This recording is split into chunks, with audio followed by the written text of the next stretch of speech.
Should you hire a tax professional to submit your offer in compromise for you, or should you DIY it? Now, obviously, I might be a little biased here because I own a wonderful tax relief company called Choice Tax Relief. 866-8000 tax free consultation.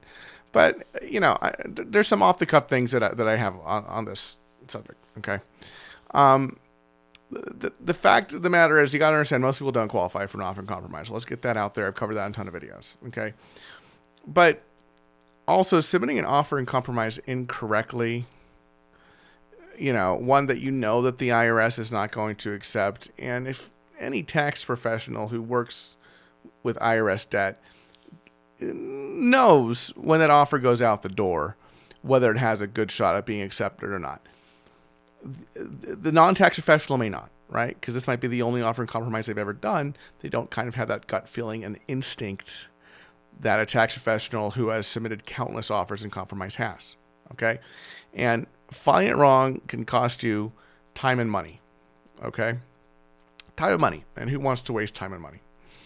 And I think that one thing that is hard for some non-tax pros who submit their offer in compromise to grasp is the IRS doesn't approve offers because you feel like you're struggling and can't pay your taxes. Okay.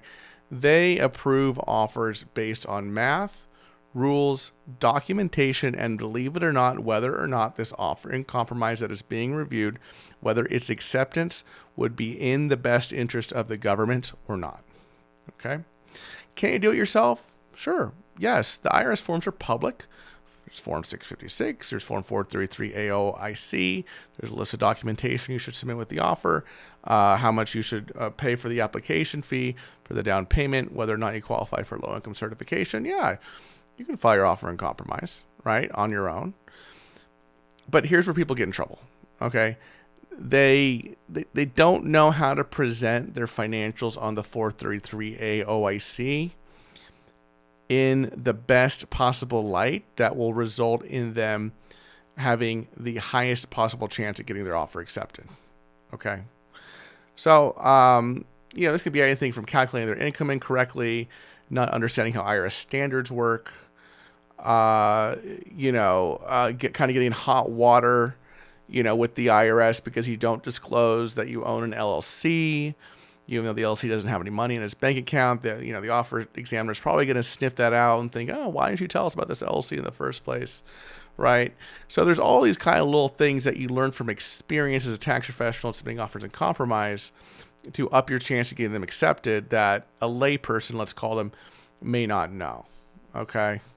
And, another thing that you lose when not just your own time and money when you submit an offer in compromise that's rejected. Remember, that collection statute, the 10-year time limit the IRS has to collect your tax debt, that is paused during that entire pendency that, basically the whole time the IRS is sitting on your offer in compromise before making a determination on it, plus 30 days. Okay, so you could be, that's a negative too, right? If you submit an offer that doesn't get accepted. And the reality is most DIY offers in compromise fails.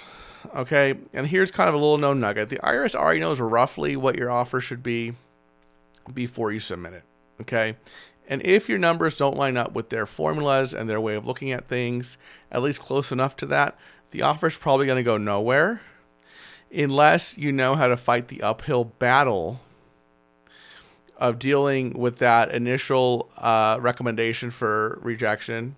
And when it is rejected, if you know how to deal with that other uphill battle of appealing the rejection, okay, which the majority of even legitimate offers will be rejected and have to go to appeals for it. And that's a whole other process that you may not have been exposed to before, okay?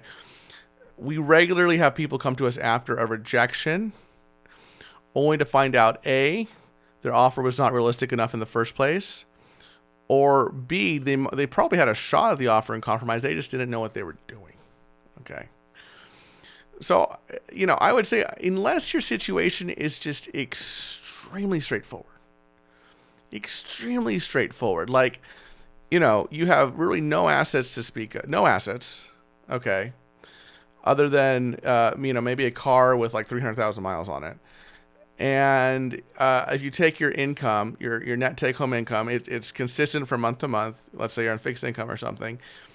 And the national standards and what you actually pay for your housing expenses already knock that out, right? And your housing expenses are below the housing standard for your area. Okay.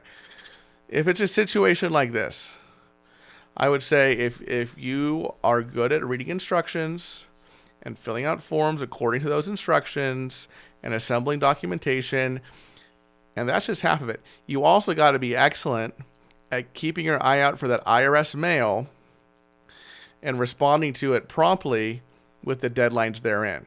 Okay, because if you miss a deadline, now you're back to square one. All this time you're going to have to invest again. Okay, if you're good at all those things, if you're that kind of a person, right? You know how to read instructions, follow forms, right, and do it all correctly. And you don't feel overwhelmed by that, and you have the time to do it. Okay, right? If you have, I would say, okay, you probably have a better shot at anyone at DIYing your OIC. Okay. However, if it's a high stakes game, there's a lot of tax on the table here. If your income is variable, right, i.e. you're self-employed, you have multiple sources of income, or you have any significant assets to protect whatsoever. Okay.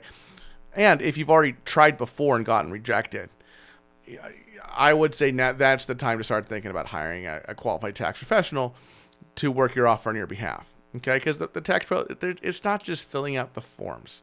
They know how to position your case. They know what kind of IRS pushback to anticipate. And most importantly, they if they're experienced enough and they know the IRM well enough, they will have an instinct as to whether this is a good offer or not that I'm not going to say is perfect, but is pretty darn close. Okay, so before all that time and money is wasted, you owe it to yourself, really, to get an expert opinion. Okay? This might sound cheesy, but the real question is not, well, can I submit an offer and compromise myself? Of course you can, right? Anyone can fill out the forms and submit something to the IRS. The better question is, what will it cost me if I'm wrong? Okay, so that's my point with this, and that's why we do these free consultations for folks. Okay, now these are like 30-minute consultations. Okay, if you have an extremely complicated case, right, this might be a little more difficult, but for the majority of folks, on that initial consultation, we can give them an idea if they're an offer and compromise candidate or not, right? We can give them a pretty darn good idea. Okay, that's why we do these free consultations.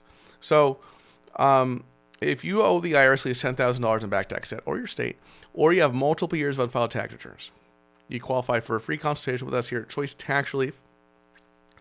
Give us a call, 866-8000-TAX. That's 866-8000-829.